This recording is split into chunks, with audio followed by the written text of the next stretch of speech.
haddii aanad ku noolayn Ingiriiska ama aad ku hamiyeysa inaad tagto ila daawo muuqaalkan gaaban. Assalaamu calaykum dhammaantiin, soo dhawaada. Muuqaalkan waxaan ku eegi doonaa muuqaal uu soo dhigay Cabdinaasir Ismaaciil oo ah aasaasaha Solar Group, kaasi oo kaga hadlayay nolosha UK maxay ugu adkaatay dadka Soomaalida ah.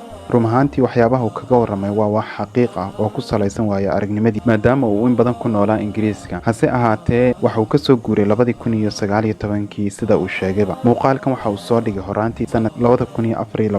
kelmadda uu yidhi ee aan la yaabay ayaa waxay ahayd qofka ku nool UK sanadka 2024 waa qof nasiib daran. sababtana muuqaalkan ayaad ka ogaani doontaa ila dhammaystiro. fiiro gaara, muuqaalkani kaama niyad jebinaya tegitaanka waddanka UK, balse wuxuu ku siinaya talo iyo sidii aad ugu noolaan lahayd nolol wanaagsan, sidoo kalena aad isaga ilaalin lahayd nolosha liidata. marka hore aan ku baro waddanka UK waa waddan weyn oo qani ah, waana 4 waddan oo midoobay: England, Scotland, Wales, North Ireland.